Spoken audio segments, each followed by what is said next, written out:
పాలమూరు రంగారెడ్డి ఎత్తిపోతల పథకం మీద కేసీఆర్ గారు మొన్న అరటి పండు ఒలిచి నోట్లో పెట్టినట్టు రాష్ట్రం మొత్తంలోని వ్యవసాయదారులకు అర్థమయ్యేటట్టు చెప్పిండు. ఎట్లా బీఆర్ఎస్ ప్రభుత్వం 90% పనులు పూర్తి చేసింది.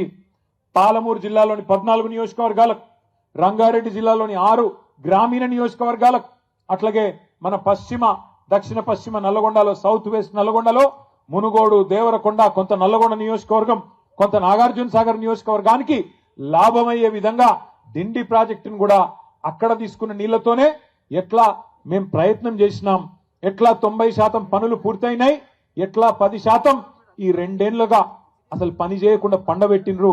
ఇవన్నీ కేసీఆర్ గారు మీకు అర్థమయ్యేటట్టు చెప్పిండ్రు. చెప్పడం మాత్రమే కాదు, కేసీఆర్ గారు ఏమన్నారు, ఆ డిపిఆర్ అంటే డీటెయిల్డ్ ప్రాజెక్ట్ రిపోర్టు ఏదైతే దేని ఆధారంగానైతే మనం అన్ని అనుమతులు తెచ్చినామో దాన్ని కూడా తిప్పి పంపితే 6-7 నెలలుగా కనీసం మాట్లాడే తెలివి లేదు. ఆఖరికి ఆ ప్రాజెక్టుని కుదించే ప్రయత్నం చేస్తున్నావు, తెలంగాణకు ముఖ్యంగా కృష్ణా నీళ్లలో అన్యాయం తలబెట్టే ప్రయత్నం చేస్తున్నామని చెప్పి కేసీఆర్ గారు గర్జిస్తే దానికి సమాధానం చెప్పే సత్తా లేదు.